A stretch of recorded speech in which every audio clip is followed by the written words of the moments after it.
turbo engine running. Absolute genius. Get this.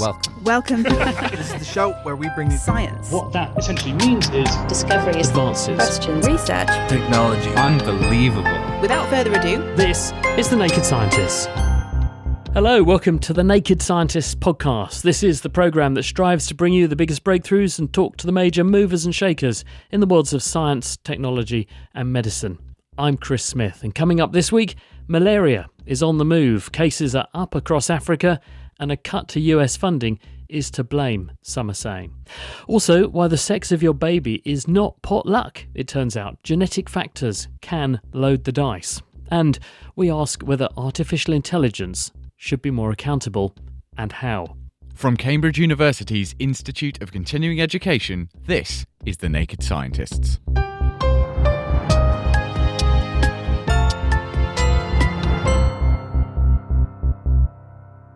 Up first this week, malaria is a deadly disease that's caused by parasites spread through the bites of infected Anopheline mosquitoes, mostly at night and mostly in sub-Saharan Africa. Cases are both preventable and treatable, but only with sustained funding for things like mosquito bed nets, insecticides, testing and treatment. But the numbers are rising fast, and Zimbabwe has seen, for instance, a tripling of infections just within the past year, and other parts of the African continent are also showing a big uptick. One contributing factor is funding cuts from the United States. Washington has long been one of the biggest backers of global malaria programs, but that support has been curtailed. Another factor is that a new species of mosquito vector has stepped into the ring recently. Jane Carlton is the director of the Malaria Research Institute at Johns Hopkins University. It's a species called Anopheles stevensii, and it's usually found in cities and urban areas in Asia. And it's moved from Asia into the African Rift Valley countries, in particular Ethiopia. And this was first found a couple of years ago or so. In fact, we think the invasion happened perhaps even earlier than that. And so this is very worrisome because it could potentially lead to an increase in malaria cases. Do we know why those mosquitoes are able to do what they do? The Anopheles species of mosquito which transmit malaria are very prone to becoming resistant to the insecticides that are used either on bed nets, which is one of the main control methods in many African countries, but also what's called indoor residual spraying, which is spraying of insecticide either indoors or outdoors on particular structures such as houses as well. So it's the fact that the mosquito is becoming resistant very easily to these formulations of insecticide, which is very worrisome. Obviously, a lot of research that goes into this gets funded from the US. How has the withdrawal of funding, or a lot of the funding, been chopped recently? How has that impacted? Terribly. It's awful. So the USAID, which is the major program that the US funded, for example, in 2024, provided $270 million for Zimbabwe, just one country, for their health and agricultural programs. And that has pretty much been disbanded now. And in particular, the President's Malaria Initiative, which distributed bed nets, anti-malarial drugs, methods for detecting the parasite, rapid diagnostic tests. And all of that has now stopped. And so many of these African countries are very worried about what the future is going to hold. It's very unfortunate the way that this was done as well. It wasn't a decrease over time. It was just very much a sudden death of these programs.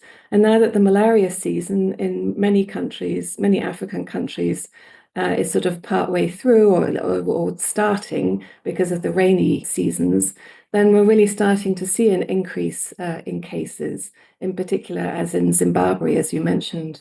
Do you anticipate, though, that this won't just be a problem for, say, Africa? Because the thing about infectious diseases is that while they may have a hotbed in one geography, they don't have to stay there. And very often they will spread, and there are repercussions for other countries, including those that would regard themselves as not really at risk to start with, like America. Oh, yes, that's very true. And in fact, 2 years ago, I think it was in 2023, we had 10 cases of what's called locally acquired malaria in the United States, several in Florida, and one in my state, Maryland, too. And that was unprecedented. We'd not had locally acquired malaria cases in the US for the past 20 years. And that is because we do have the right mosquitoes, Anopheles mosquitoes, to be able to transmit malaria parasites.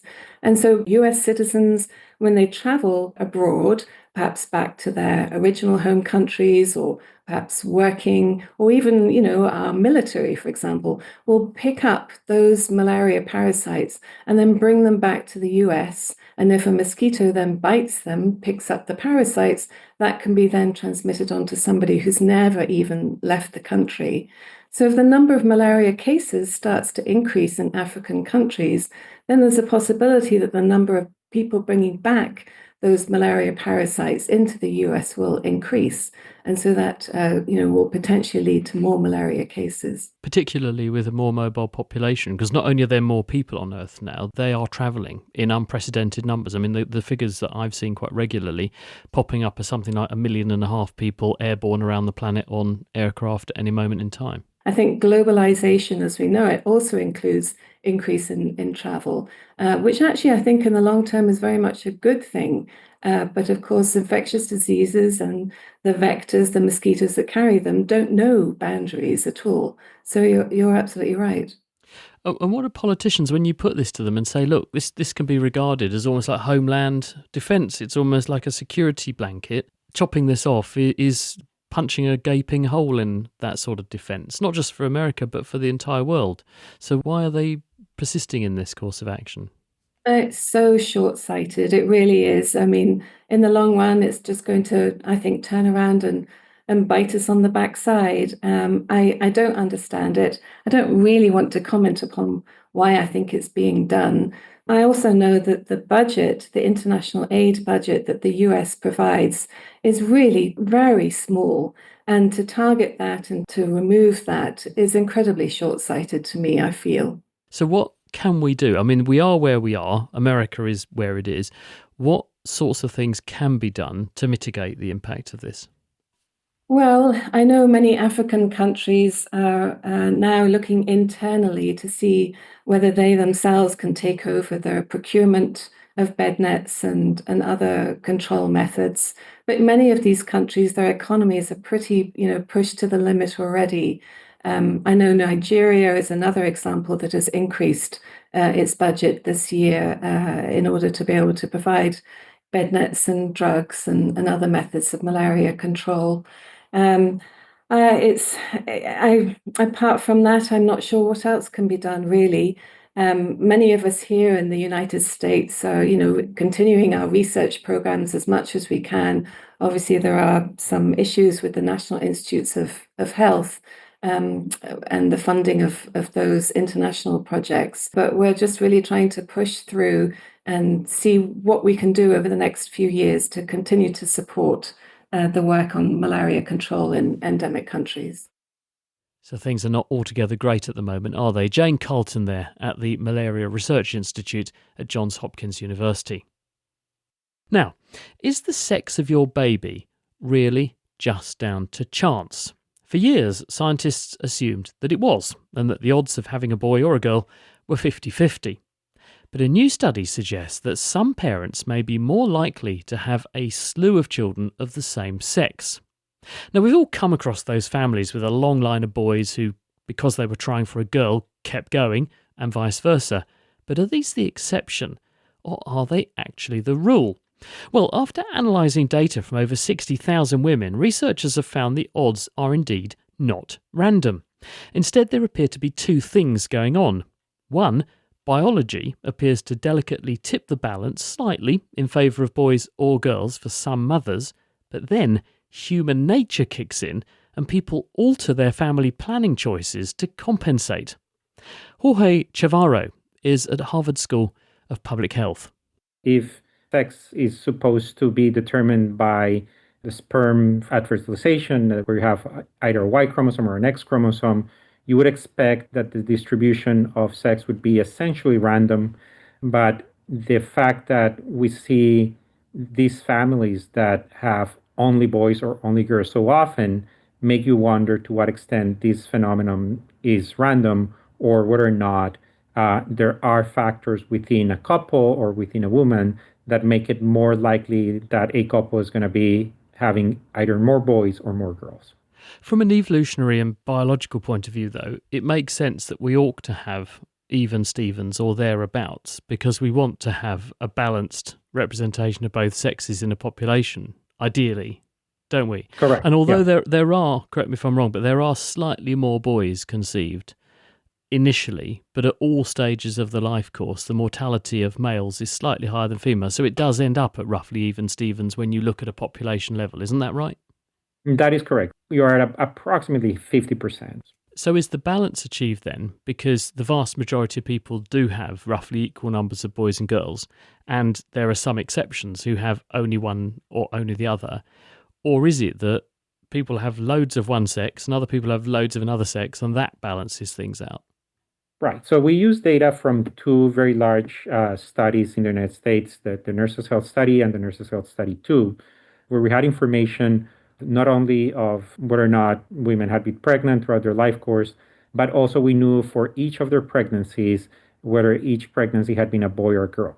That is very useful because it allows you to look not only at the overall distribution overall, meaning, okay, how many boys, how many girls in general, but it can also get at behavioral factors. So, for example, is it the same to have boy, boy, girl than boy, girl, boy? At the end, you get the same number of males and females, but those two patterns may lead you to have a very different behavior on, for example, trying to decide a fourth child, right? Or like more obvious, if you have a boy and a boy, are you more or less likely to decide to have a third one to try to balance the family and have a girl, or are you more likely to stop?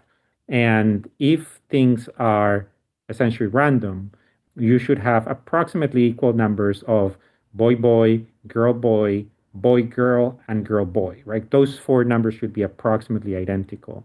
And what we see is that they're not, right? And when we look at different family sizes, a family of two, a family of three, a family of four, we see that there's a very clear pattern where people are stopping when they have children of at least two sexes. So that's one clue that there may be a strong behavioral component to the sex distribution. Right, so something is potentially biasing things, and then human factors kick in and attempt to reset the bias, is what you're saying Exactly. these numbers show us. That is exactly what these numbers are showing. What do you think the mechanism is then that's driving this? Obviously, there's a behavioural aspect to this, but as you said, there's something loading the coin. So there's a bias which is there biologically. So what is that? How does it work, and how can you get at that? Correct. So these data suggest there was definitely a behavioral component, but we wanted to understand if there was something other than behavior, which led us to do several types of analysis. And really, the only signal that was quite robust, regardless of what analysis we were doing, was maternal age. And what we found was that women who started having children later in life, over 28 years, compared to having your first child before age 23. But even that small gap was associated with having only children of one sex, and the signal was stronger for having only girls. So, one possible interpretation is if you start later, you run out of time for having children faster, right? So, that's possible. It's possible that that may be what age is capturing, but it is also possible that age is capturing uh, aging related factors that we do not understand yet. Other ways that we can get at genetic traits, you can comb through the entire genome looking for markers that crop up more often in groups that do have a trait compared to groups that don't. And it doesn't tell you what the gene is, it tells you where in the genetic code something might be influencing the equation. Have you used a technique like that and looked at this? That is actually one of the things that we did in this case. We did something called a genome-wide association study, where you do exactly what you just described. We compared over 2 million genomic markers across the entire genome, comparing women who had had either only children of one sex or only boys or only girls to women who had had children of both sexes at different family sizes. And we did identify that there are a few genetic signals that are associated with having either only boys or only girls. But the few genetic hits that we identified have not been described before as having something to do with like embryo development or with ovulation or oocyte development. So it is difficult to assign a specific biological function to the genetic signals that we're identifying. Does this tell us then that couples that are falling victim to gambler's fallacy, where they keep going because it's been a load of boys and the next one's going to be a girl, they're probably victims of that and they should probably quit while they're ahead? So we actually provide estimates of that in our paper. The bottom line is it is not random. It is not a coincidence that there are families that happen to have only boys or that happen to have only girls. It's not like if you've had two boys, you're all but guaranteed to have a third boy. But it is definitely the case that the probability is not 50-50. It's more like 60-40. So you should know that you are probably taking your chances with a weighted coin as opposed to with a completely unbiased coin. Jorge Chavarro from Harvard School of Public Health there, and that study has just come out in the journal Science. You might want to bear that in mind if you're planning or in the process of having a family. The Naked Scientists podcast is produced in association with Spitfire, cost-effective voice, internet and IP engineering services for UK businesses. Find out how Spitfire can empower your company at spitfire.co.uk. Music in the programme is sponsored by Epidemic Sound, perfect music for audio and video productions. This is the Naked Scientist podcast with me, Chris Smith. Still to come, should AI systems be fitted with black boxes to document their decision-making? That's coming up. But first, South Korea has said it wants to establish a lunar base by 2045. The proposal, which is part of a wider roadmap unveiled by Korea Aerospace Administration, will include missions in low Earth orbit, microgravity research, and solar science. With renewed lunar ambitions from the US and China and others, it appears that the new space race is accelerating. But is this a realistic prospect for South Korea? Here's Richard Hollingham from the Space Boffins podcast. South Korea has got a track record in space. In fact, it has a satellite around the moon right now, and it's had one astronaut, but only one astronaut. It doesn't actually have a human space program at the moment. Of course, the US has its plan to go to the moon, but no sort of hard plans to build a moon base yet.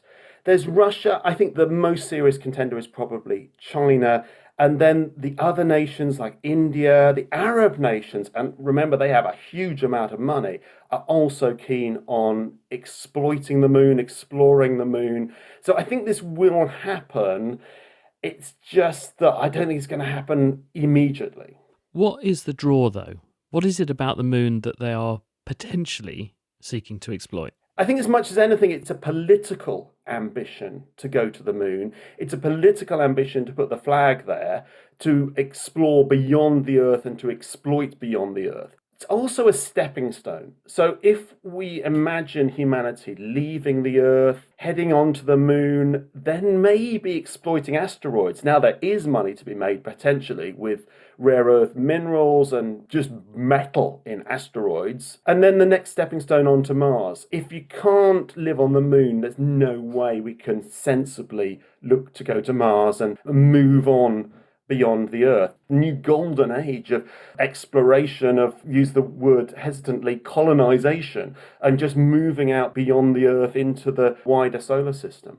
Have we got the first clue, though, how to actually build a viable, sustainable base on another celestial body like the moon? Sort of, yes. One thing that's been talked about, but we don't know these exist, or we don't have exact proof they exist, we haven't seen them, is they're probably lava tubes on the moon. So we could live in lava tubes while living deep underground on the moon. The European Space Agency actually has done a lot of work on moon bricks, of sintering bricks, essentially making bricks out of lunar dust, very much like you'd make a brick on the Earth, and using the power of the sun on the moon, focusing that. And I've been to the facility in Germany, and it does look like a sort of Bond villain lair with this giant mirror focusing a beam of light. I think it's Man with the Golden Gun, actually. Very similar to that, focusing a beam of light. So really intense heat and just blending together, sintering they call it, moon dust into these quite ugly bricks. And then the idea is you sort of join them together. You have kind of bricklayers on the moon, probably robotic bricklayers on the moon that join all these up, perhaps over some sort of airtight inflatable. So the airtight inflatable they live underneath, and then these sort of bricks around the outside, and I mean maybe a window so you can see out and see the view of Earth. So there has been a lot done on this, and it would make sense. And it's what they say about, either living on the moon or living on Mars, is you've got to live off the land. Otherwise you've got to carry everything from the Earth. That's going to cost a huge amount of money to take something to the moon. Whereas if you can live off the land, if you can use lunar dust, if you can use water on the moon to drink and maybe provide oxygen, and then recycle as well. So, any bits of stray spacecraft kicking around, you rip them up, you melt them down, you make something else out of them. So, that is the potential. So we sort of do know how to do it. And I think we could, but it's going to take a lot of will and an awful lot of money. Well, on that point, most space activity is collaborative, because it involves a lot of know-how. It involves a lot of risk, and people like to share that risk, both in terms of sharing the brain power, but sharing the cost and the technological demands. So is South Korea just throwing its cap in the ring and saying we'll team up with people, or are they saying we want to go this alone? This is our single-minded, single-country ambition. I wonder if it is sort of saying, well, look, we want to be in this as well. And they will join with one of these blocks that's emerging. So at the moment, we've got the Artemis block, which is NASA's funded project to return to the moon with astronauts. Europe is part of that. Of course, the US used to collaborate and work with Russia. I mean, it still does on the space station. That's not going to continue with the moon. So you've got China as this other block. And then, where does South Korea go?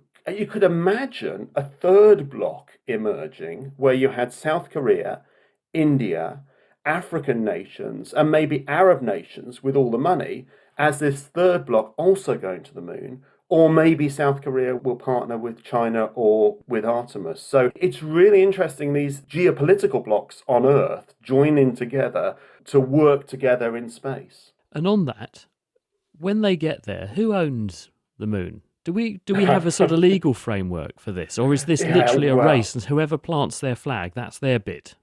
Yeah, it's a really interesting question. There are actually a lot of lawyers working on that. When you look at the various agreements, there are lunar agreements, there's the Artemis Accords, and you look at who the signatories are, and it's always all the signatories apart from the key people who are actually doing the things. So, the Artemis Accords, for example, which is, peaceful cooperation in space, the way we would operate on the moon, that's not been signed by Russia or China. So potentially they're all aiming for the same place. So the Shackleton crater on the south pole of the moon, you could actually imagine a US base with maybe, some Japanese astronauts there, European astronauts there, Canadian astronauts, and then the other side of the crater, or, a few hundred meters away, a Chinese base with Russians, and neither talking to each other. I mean, that's exactly what's going to emerge at the moment. It's an exciting era, though, isn't it? But will it happen in our lifetimes? Watch this space. The Space Boffin's Richard Hollingham there, and you can catch more from Richard at nakedscientist.com/astronomy. Black box flight recorders are usually associated, in most people's minds at least, with air crashes. But one expert believes something similar could help us to understand what goes wrong when robots malfunction. This is the brainchild of Alan Winfield, who's been developing what he calls an ethical black box, which can log a robot's decisions and actions in real time. As we move into an era where artificial intelligence is increasingly calling the shots, knowing how systems arrive at their decisions will become mission critical. Will Tingle. Welcome to the Naked Scientist Airlines. This is your captain speaking.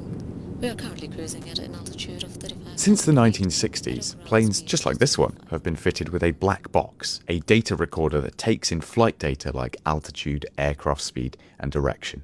In the event of the unthinkable, this data can be salvaged and used to ascertain which parts of the plane or the crew were at fault. Data recorders are now found in machines across the world, from the air to the land. But our machines and robots are getting smarter, so to speak. More of the impetus is being put on the machine to make decisions. Decisions which could be life or death. But the way that a lot of AI makes decisions is still not well understood. Some creators of large language models don't know what information their AI pulled to form an answer. So going forward, will there be a need for an ethical black box, a data recorder that looks at the data fed into a smart robot to see what informed the decision, a way of getting the relevant decision tree corresponding to the thing you want to interrogate out of the algorithm? I went to see Professor of Robot Ethics, Alan Winfield. Alan has spent decades conducting research on robots and ethics at Bristol Robotics Lab. His work is funded by UK Research and Innovation. And I began by asking what kind of information would be fed into an EBB. It's actually conceptually rather simple, because it could be a software module, unlike a flight data recorder, which of course has to be physically very robust. Most social robots don't need that. So it's essentially a software module. If we took a smart robot in a hospital, what kind of information data would you be anticipating is being fed into that black box? It's essentially everything that we possibly can capture of where the robot is in the world, what its movements have been and are, what decisions it's making, and the interactions that it's having with the human beings around it. The whole point of this ethical black box is therefore to understand why the robot made its decision. Is the point of that then to create almost an accountability, to be able to say that this robot made a decision that we do not agree with, that perhaps costed a life or caused an infirmament that was avoidable, and because of this particular input of information here, we can see that it made that, and that needs changing? Yes, that's right. I mean, essentially the reason for accident investigation, and this is true for aircraft and vehicles and so on, is essentially to ask three questions. What went wrong? Why did it go wrong? And how can we fix the problem to make sure it doesn't go wrong again? So the ethical black box for robots and AIs has exactly the same motivation.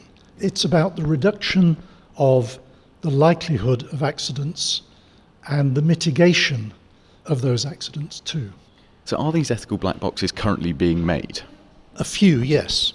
So obviously we've designed and built several EBBs in the lab, and at least one, if not two companies are also building EBBs for their own robots. And in fact, one company, very highly regarded company called PAL Robotics, and they are certainly developing an ethical black box for their robots. To put these EBBs to task, scientists at the robotics lab devised a series of tests to see if data stored in an EBB could inform a fault in a smart robot. If a child was suffering from signs of psychological distress, could it be put down to a smart robot dog that suddenly became aggressive? If an elderly woman was found collapsed, could it be ascertained if her assisted living robot didn't raise the alarm? Could an EBB shed light on why a movement exoskeleton might suddenly stop functioning? These were real simulations played out by actors, but crucially, to keep things unbiased, the investigators had no idea what had actually happened. So were these black boxes able to help suss out what was responsible? Yes, they were. And in fact, it was very clear that they couldn't have actually figured out what was going wrong without the EBB. They would have a fair idea. They would have good guesses, but there would be no way of verifying those, if you like, educated guesses. So the EBB turned out to be absolutely essential. We realized very early in the project that the EBB can be used as an explainer, not just as a recorder. An explainer that can be used more or less in real time, so that you could ask the robot, why did you just do that? If, for instance, the user of the robot is puzzled, the robot should be able to explain why it did that thing, because it has an EBB. And the second thing, which is a little bit more tricky, is you could say to the robot, what would you do if? In other words, robot, what would you do if I fell on the floor? Or robot, what would you do if I forgot to take my medicine? These are fantastically important and powerful extensions of the EBB, and essentially my colleague has this wonderful project called PACER in the lab, which is developing those explainer functions. And this seems particularly pertinent going forward because obviously those simulations that you ran were with hard physical robotics, but AI is taking over the world. There's no real other way to put it. And stuff like large language models, ChatGPT, it is still not entirely certain where they're pulling their information from. Do you think going forward that this is essentially a necessity for us to be able to ethically use stuff like this, which has such a large net that it casts that we don't even know where it's coming from? No, I completely agree. I mean, if we are really serious about using AI for consequential applications, what I mean by that is applications on which lives depend. So a very good example would be diagnostics, medical diagnostics or clinical diagnostic AI. It's incredibly important to the clinician that the diagnostics tool should be able to explain why it reached that particular decision. Similarly, if your welfare payments suddenly get stopped, and it was an AI that made that decision, then the AI should be able to explain why. What was the rationale? So, these are really important things. There needs to be transparency of decision making, and the only way you can do that is to have that process, the process that led up to that decision, being recorded. Will Tingle in conversation with Alan Winfield, and that work has been made possible with the support of UK research and innovation. Now, sticking with AI, it's time for Question of the Week, and James Titko has been looking for green shoots thanks to this.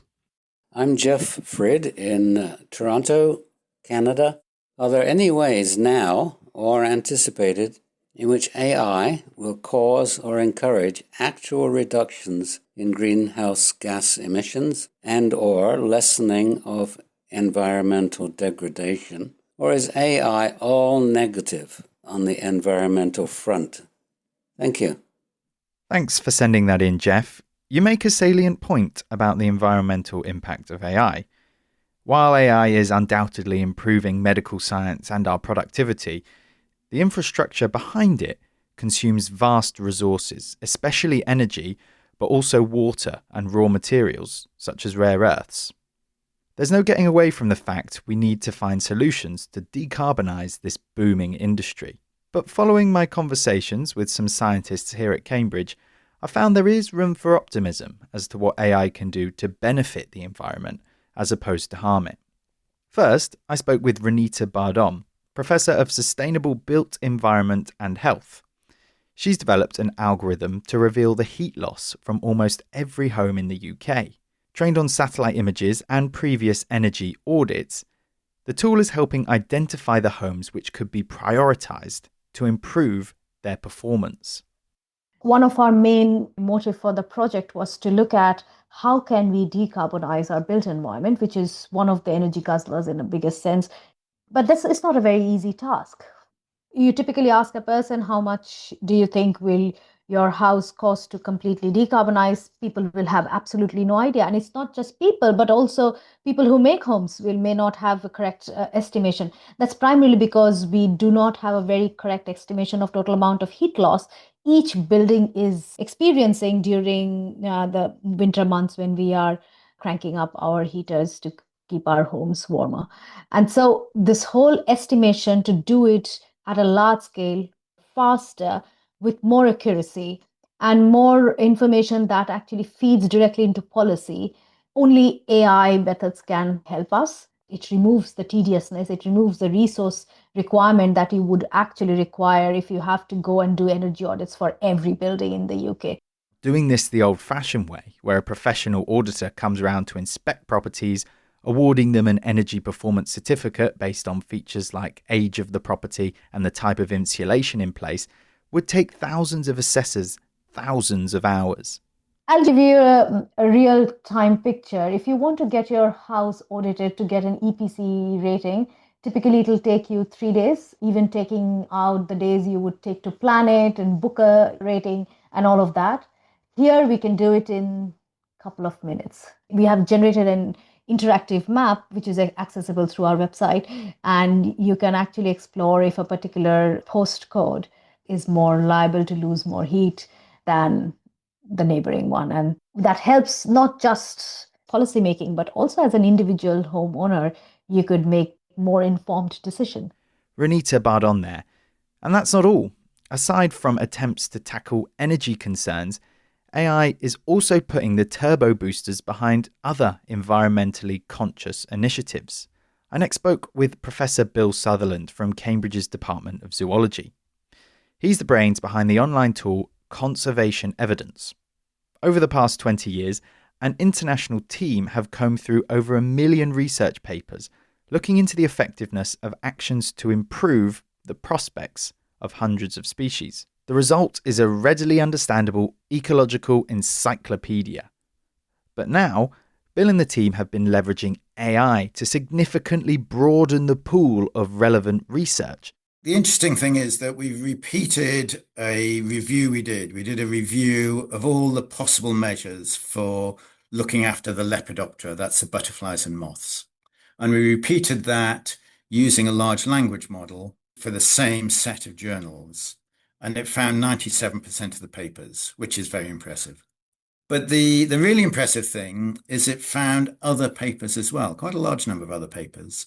And whenever people do what's called a systematic review, this is a standard approach in medicine, the standard approach in everything, is that you look at the title, and if the title looks promising, you then look at the abstract, and then you decide whether or not to include it. And there's actually a lot of research papers where there is a test of an action, but it's not mentioned in the title or the abstract. So there's a lot of literature that's missed that large language models find. Broadening the scope of studies enhances the evidence base for species-saving interventions. Thanks to Bill Sutherland. So, Jeff, while environmental concerns around AI's energy appetite absolutely need to be addressed, I hope that's given you an idea as to how scientists are already finding a whole host of applications for using deep learning to look after the planet. Next time on Question of the Week. Hi, this is John Bondi from Vermont in the U.S. Recently, someone said that there are 400 cell types in the human body. How are these cell types different at the genetic level?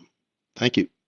And if you know the answer, why not jump onto our forum? You can have your say there at nakedscientist.com/forum, or you can email me, and the same goes for if you have any questions of your own, chris@thenakedscientist.com. We look forward to hearing from you. That's all we've got time for this week. Join us on Tuesday when we're going to be probing the changing face of warfare. What's science bringing to the battlefield in the 21st century, we're wondering. The Naked Scientist comes to you from the University of Cambridge. It's supported by Rolls-Royce. I'm Chris Smith. Thanks for listening, and until next time, goodbye.